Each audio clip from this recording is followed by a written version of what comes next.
Today's program is brought to you by OTCStockShark.com. For the latest and greatest OTC and Pink Sheets information, sign up for your account at OTCStockShark.com. Thank you for tuning in to TBC Today. I'm Brandon Vincent. And I'm Angelina Soriano. In today's financial news, blue chips squeaked out a small gain in the face of discouraging retail sales figures and a Federal Reserve downgrade of the economic outlook that sent amid worries of a drawn-out recovery. The Dow Jones Industrial Average managed to end up just barely in the positive territory, up 3.7 points to close at 10,366. The NASDAQ Composite rose 0.35% to finish at 2,249 points, while the S&P 500 fell 0.2% to 1,095. Though the Dow's increase extends a 7-day winning streak, shares traded in a tight range throughout the day as investors weighed further evidence that consumers aren't spending enough money and the central bank's decision to roll back its outlook, its first such move in more than a year against a string of earnings from bellwether companies. In today's U.S. news, 6 more New Orleans police officers have been indicted in connection with the shooting deaths of 2 people and the wounding of 4 others who were walking on a bridge after Hurricane Katrina devastated the city in 2005. U.S. prosecutors unsealed a 27-count indictment that charged 3 current officers and 1 former officer with the killing and subsequent cover-up of James Brissett, a 17-year-old city resident, and Ronald Madison, a 40-year-old man who suffered from disabilities and who was shot in the back. The officers, who were armed with 2 AK-47 assault rifles, a shotgun, and an M4 type assault rifle, among other weapons, during 2 incidents that occurred within minutes of each other on the Dazinger Bridge a few days after Katrina hit the city. The 4 officers charged with the killings could face the death penalty or life in prison. Falcone quit the department in 2005. 5 other New Orleans police officers pleaded guilty to charges related to the shootings on the bridge. Justice Department officials defended the time it took to bring up the charges, noting that they had to wait for local investigators to finish their own probe. The officers opened fire on the group, who were on their way to get food and supplies from a supermarket, according to the indictment. Brissett was shot and killed while 4 other family members were wounded.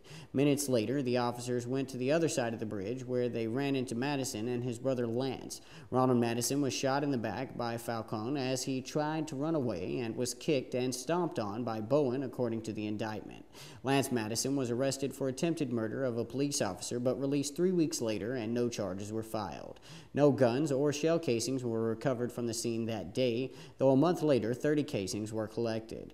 Kaufman and Dug were accused of working with the 4 officers to cover up what had happened. Kaufman was charged with fabricating witnesses and statements to justify the shooting and taking a gun from his home and saying it was found at the scene. In today's international news, after intense negotiations with NATO military commanders, the Afghan government approved a program to establish local defense forces that American military officials hope will help remote areas of the country deter attacks from Taliban insurgents. Details of the plans are sketchy, but Americans have been promoting the force as a crucial step to combat rising violence here and frustration with the slow pace of training permanent professional security forces, the bottom line condition for the American military to begin pulling back from an increasingly unpopular war. Many parts of Afghanistan have no soldiers or police officers on the ground. Over 12 days of talks, General David H. Petraeus, the new NATO commander, overcame the objections of President Hamid Karzai, who worried that the forces could harden into militias that this weak government could not control. In the end, 2 sides agreed that the forces would be under supervision of the Afghan Interior Ministry. You're stuck on a treadmill. You're making minimum payments on your credit cards, and you just don't get anywhere. Let Consolidated Credit tell you the truth.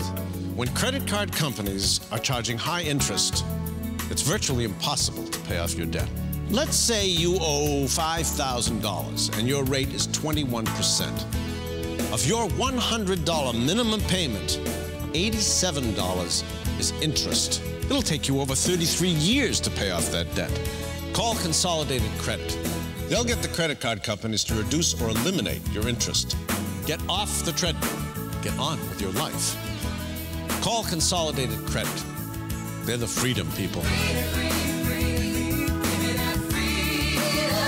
Call now, 1-800-775-8196. 1-800-775-8196. Consolidated Credit. When credit card debt is the problem, They're the solution. In today's tech news, in mid-June, a single-turbine helicopter took off from a test field in Mesa, Arizona, avoided obstacles during flight, scoped out a landing site, and landed safely. It's the kind of flight helicopters have made tens of thousands of times before, except this time the helicopter did it entirely on its own, no humans involved.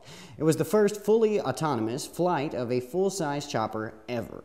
The trial, overseen by an Army-funded research team from Carnegie Mellon and the Piasecki Aircraft Corporation, has sent robo-choppers into the sky before. And this Boeing-modified MD-530F helicopter, known as the Unmanned Little Bird, has been making flights ever since 2004. But this was its first test flight without a pre-programmed flight path.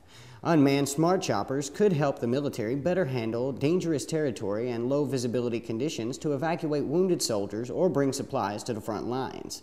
In areas with bad or non-existent roads like Afghanistan, helicopters are sometimes the only mode of transport. Finding a place to land in a dust storm or rugged terrain or with bullets flying at you presents a major challenge for pilots. Artificially intelligent helicopters could help pilots stake out good landing spots or perhaps even allow them to stay safely behind at the base.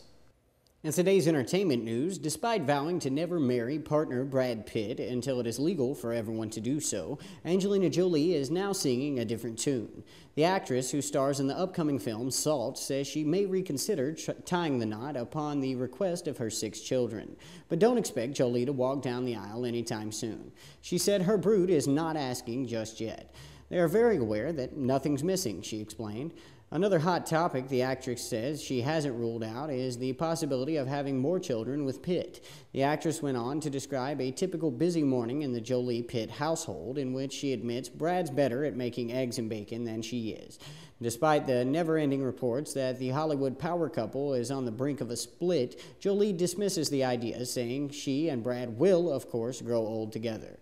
"We wouldn't have 6 children if we weren't absolutely sure of that." She said, "We are working together. You cannot break us." In today's green news, when asked about Kent Lindvall's Tree Hotel, they said it couldn't be done. 899 commenters thought it was AutoCAD eye candy, impossible to build, and death for birds. But they built it, one of 6 units in a tree hotel opening 40 miles south of the Arctic Circle in Sweden. The 4-meter glass cube looks as spectacular in reality as it did in the rendering.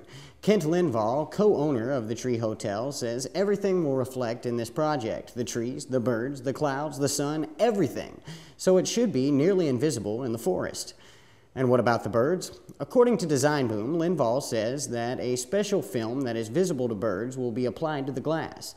The units are constructed of sustainably harvested wood and have electric radiant floor heating and a state-of-the-art, eco-friendly incineration toilet.